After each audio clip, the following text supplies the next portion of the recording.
WC and WCMC. So without much further ado, Charles. Thank you very much. I want to take this opportunity to begin by taking off my tie. Do the same.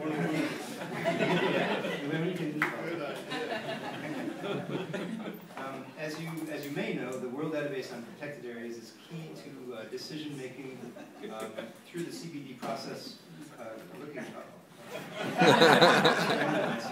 In terms of measuring progress towards reaching international targets on protection.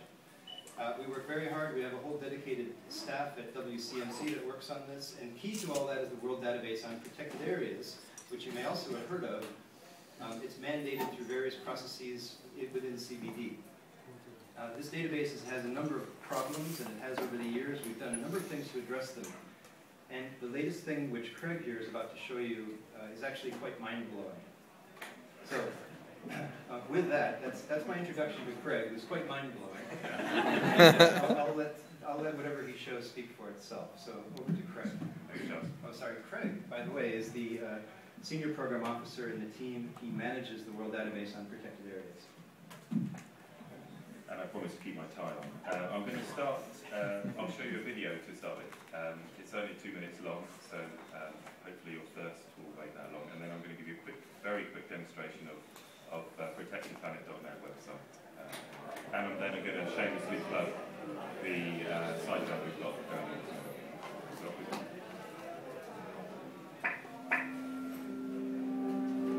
on. Our home is a small blue planet. Life has transformed it into a beautiful world. A world that sustains human life. However, Earth has become a very crowded place, and we are exploiting its natural resources at an unsustainable rate. We have destroyed enormous areas of natural forests, degraded fertile lands, and overfished the oceans. We are losing significant areas of the natural world, even affecting the Earth's climate. Protected areas are one of the human solutions to this situation. They are clearly defined spaces where we strive to achieve the long-term conservation of nature. The World Database lists over 140,000 protected areas found in every nation, 12% of the land and 1% of the oceans. When effectively managed, protected areas are real refuges where endangered species can thrive and support the foundation of human livelihoods and societies. However, we don't know to what extent protected areas are reducing threats to nature. We need reliable and complete information. We need to know where they are. We need to know what area they cover. We need to know if they are protecting species and ecosystems. We need to know if we are doing enough. And you can help from your computer right now. Go to protectedplanet.net. Find your favourite place in the world. Arouse your curiosity, share your knowledge. Join this initiative to give a better understanding of how we are sustaining our planet. Together, the global community and governments can provide information to help monitor protected areas. Your contribution to Protected Planet will improve our understanding and so help biodiversity loss. Together, we can look after our small blue planet.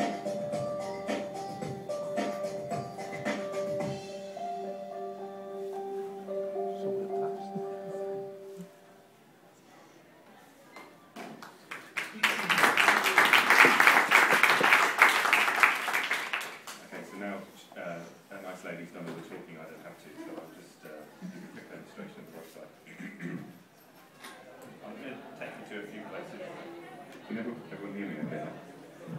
You can hear me.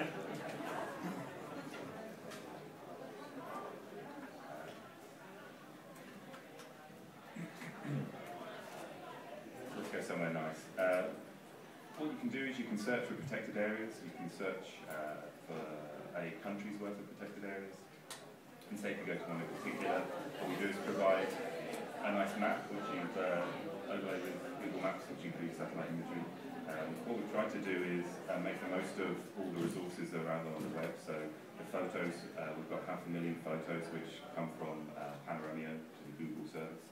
We use Wikipedia, which is a huge collection of information about protected areas. trying to do is encourage people to not only read these things, but also possibly contribute. So if you've got a photo in a protected area, you can upload it to Panorama or appear on the website. If you know a lot about a place which hasn't been described anywhere on the web, you can go to Wikipedia, you can fill it in and it'll appear on the protected areas pages. We still are data geeks by nature, so we have our the WDPA data on the site here. If you are interested in that, we also allow you to download the data. And through our partnership with the Global Biodiversity Information Facility, we capture around 600,000 species locations and display them over protected areas. So you can look inside a protected area and see what species are found. Excuse me.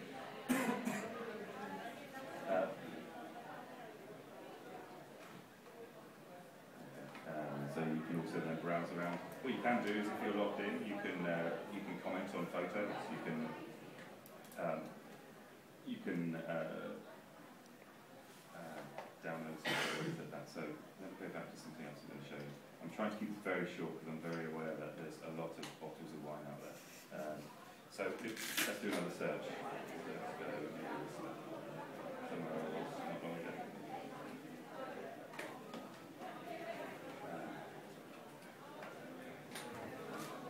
What you can do is you can go to places in the world which you know about the places, but you may not know that there's protected areas nearby. You can go to them.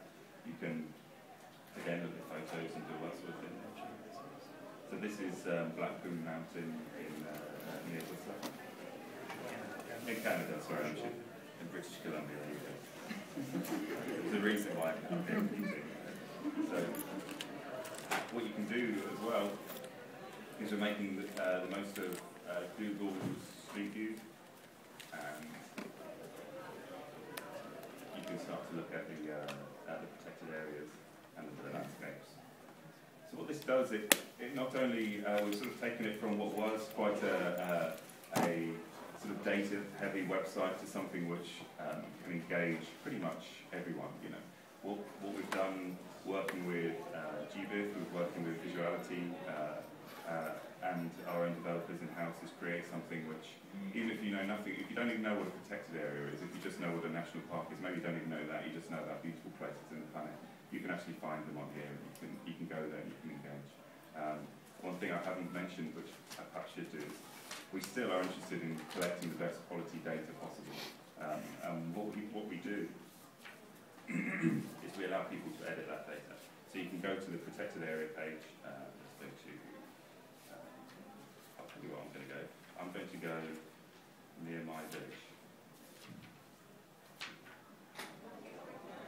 And this is this happens to be the wood I walk through most days with my dog. And there you go. So I've already updated the polygon because I knew it wasn't quite right. Then I've added the Wikipedia description. I've added a few photos because I've taken them there and it's kind of cool to see your own pictures on the website. And what's happened is I know that a lot about this one.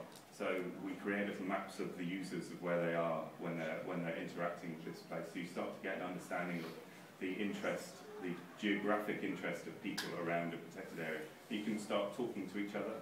If it's governments, they can talk to their citizens about if they're near the protected area. We did a press release earlier today, and we've already started getting people editing when the thing was established, or the correct name for it, or the correct boundary. And Charles has just nudged me because he needs to drink some wine, so I'm going to stop now.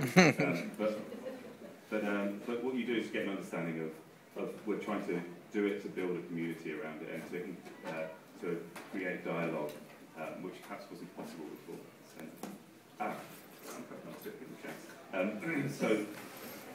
So the reason I'm showing you only a very brief part of this is because I'm sure you're going to be incredibly fascinated to know that we have an incredible side event which also has lots of wine happening tomorrow at 6:15. And if you'd like to come and we can show you more, then obviously you're more than welcome. And we can find out lots more. Thank you.